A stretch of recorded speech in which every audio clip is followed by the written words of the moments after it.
Kevin Miller. Oop, we just lost it. Let's try that again. There we go. This is Jackie, and I'm talking to Kevin Miller. Kevin, where are you located right now? I live in Brooklyn, New York, so I'm in Williamsburg in Brooklyn. And how are things going there? Very, very, very weird. You know, it's funny. I can't stop staring at that picture of DC behind you. I think I have that exact same one in my house. You don't have the one that I painted. I was bored. Okay, I have one that looks very similar to that. Did you used to live in DC? That's where I am calling from, the DC suburbs. Oh, nice, nice. I was just there. Yeah. So I'm in Williamsburg, and it's a ghost town here right now. I mean, there's nobody anywhere. There's no cars on the road. Nobody's really walking around. I have two dogs, so I have to walk them at least 2 or 3 times a day. One of them just walked in. But yeah, it's really, really weird. It's really weird. I've been like on the fence about leaving town because I'm not really feeling the vibe here right now.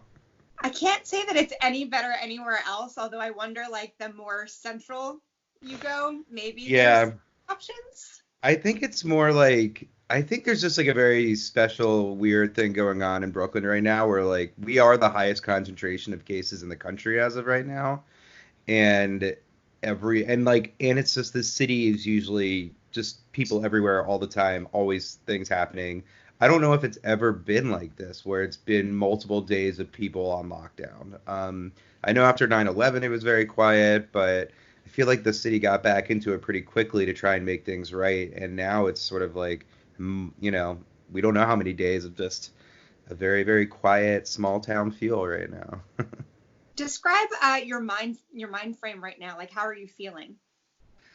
It's weird. I'm trying to maintain. So I'm one of the few people I know who doesn't have a full-time job, salary job, who's like working from home. So most of my friends, the biggest thing for them is that they're now working from home. I don't have a ton of friends in the restaurant industry, so my heart goes out to all those people, but I don't really have too many personal stories from that.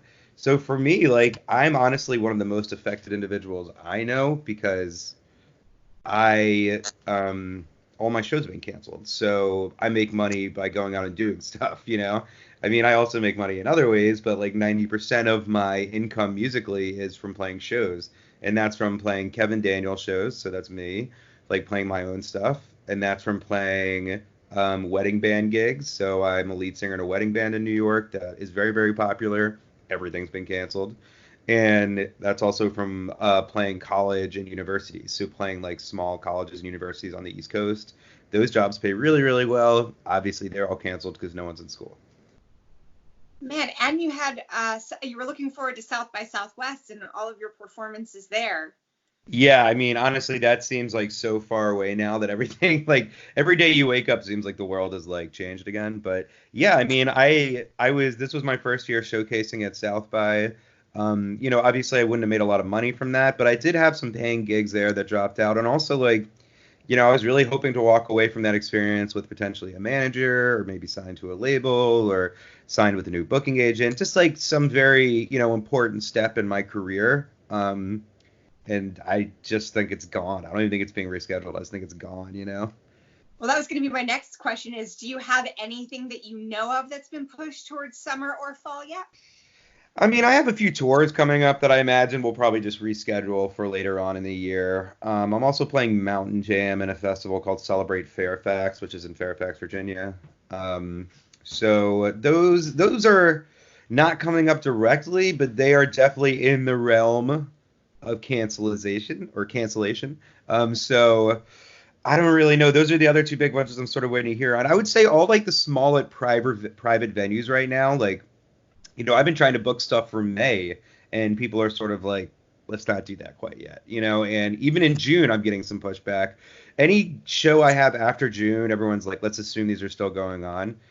But yeah, I mean, South by, the only communication I've gotten from them, and I think the only communication every official showcasing artist has gotten from them was the cancellation email. I don't know if anybody's gotten anything after that being like, we're rescheduling, we're doing X, Y, and Z. I mean, I know they laid a third of their staff off. I know that the whole town of Austin is hurting, so I'm sure there's a lot going on. Man, so it looks like you have a keyboard, you've got lots of guitars and a banjo in the background. Yeah. So are you writing music right now to keep busy? Yeah, I'm lucky and unlucky in that I have a 2 bedroom apartment. I was lucky until the money stopped coming in, and now I'm unlucky. I wish I lived in a shoebox now. Um, but yeah, so I have my second bedroom is like my personal studio, and I've just been recording demos. It's not really a good enough quality studio for me to put any of the stuff online. I don't have a drum kit here that I can record with. So it's all like fake drum stuff. But yeah, I've just been trying to. I have 100 voice memos in my phone of songs that should have been written already. And so I'm just kind of literally just going through them one by one, just plopping down on my computer. Got this keyboard which can pretty cover everything except for guitar and vocal, and just making it happen. I've already put out like 3 or 4 songs just that I'm gonna send off to a studio in New York that I want to record at. And I guess that's really all I can do. I mean, I can't send booking emails. Everyone's like putting the kibosh on that. So I'm basically just trying to set up recording time. And even the studios are like, great, but you can't come in right now. Well, and it sounds like you're doing what a lot of people are doing, kind of like crossing things off of their to-do list, things that they have been putting off for a while. Yeah. You're right about now. You mentioned putting work online. A lot of bands and artists have been, doing couch concerts or doing Facebook live streamings. Have you been doing a little bit of that as well? Yeah, so a lot of the events that I had planned have sort of transformed them into online streaming.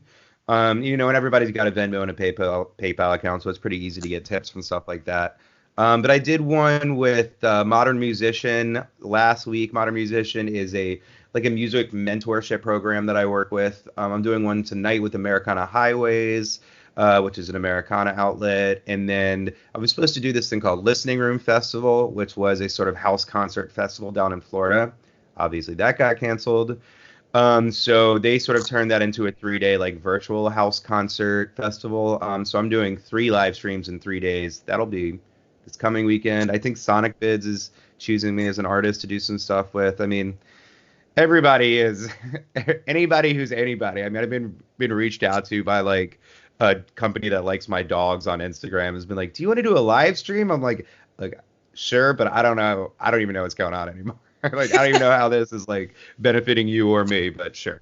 Why not? I think we're just trying to get as creative as possible because nobody's ever done this before, right? So it's not like we have a playbook to follow. Yeah, I think it's also a cool opportunity for New York artists. I mean, I probably shouldn't be encouraging people to leave their homes right now, but I mean, Times Square is completely empty. So I'm planning on going to a couple of these places with a friend of mine who's coming back into town in a couple of days, and just shooting really bootleg versions, just like him, his camera, and me, and just gonna shoot some songs in places where that are usually like, there's usually a million people there, and there's no one. There's no one in Times Square right now. There's no one on the Brooklyn Bridge. There's barely anyone in like Central Park. Granted, like I said, we're not supposed to be in these places, so good. But I imagine there won't be another million people there recording a music video, so I'll probably be okay. I won't tell anybody, I promise. Thank you. So I think and you and I remember what that area was like during 9/11, kind of like this odd sense of community that happened shortly afterwards. So what gives you hope right now when things are constantly in flux and really evolving every day? Yeah, I mean, I get a lot of inspiration from like, the people who are working at the hospitals right now. My dad is a doctor, and granted, he's down in North Carolina where it definitely has not hit this level yet, but I do have an appreciation for everyone in the hospitals right now who's just busting their butts and really putting themselves on the front line. And I honestly, look, takeout and delivery is a way of life in New York City. I mean, there's probably like little old ladies on the Upper West Side who haven't turned their burners on in their homes for like 30 years who are like wondering why they can't go to the same restaurant they've been going to for 20 years. So I think these people who are still out there delivering food, if you're ordering food from your local spots, which we should all be doing, we should all be like, obviously going to our grocery stores and stocking up, but also ordering from those places that we like to order from. Those guys are, I mean, they're still out there. They need money too. They need to keep working, but they're also potentially going to get sick, and I guarantee you they don't have health insurance. So it's a rough world out there for them as well. It kind of gives me hope that people are still out doing this. I mean, at the very end of the day, like, I think in New York, as long as you can still get liquor, as long as you can still order food, and as long as there's still like a police presence in the neighborhoods, like for the most part, it's going to feel like things are sort of moving on. But in terms of music, what's keeping me hopeful? everybody doing the live streams, everybody coming out. I mean, I was really bummed when South by got canceled. Like that was a huge opportunity for me. That I was viewing that as a career changing opportunity for me. And I really felt sorry for myself for a really long time. And then as the weeks went on, and by a long time in these days means like, 48 hours. And Well, then and it feels forever anyway. and then everything changes again. And now I realize, some of the people that I love the most, like Langhorne Slim and Jason Isbell and some of the like really huge acts, Pearl Jam, like these people are everyone is being affected. There's not a single musician that I know who has kept going on tour. So it's sort of like we're all in this together and we'll all come back. And if anything, maybe this is an opportunity for independent venues and live streaming and virtual outreach for musicians to sort of catch on a little bit more maybe than it has in the past. And for people like me to learn more about it and to become more involved and be able to reach out to our fans who, even in the best of times, are not going to be able to come and see us play in real life. Well, I'm hopeful for all of those things. Thank you so much, Kevin, for reaching out to me. Please stay home and stay safe. I will. Thank you. Stay safe. Thank you so much.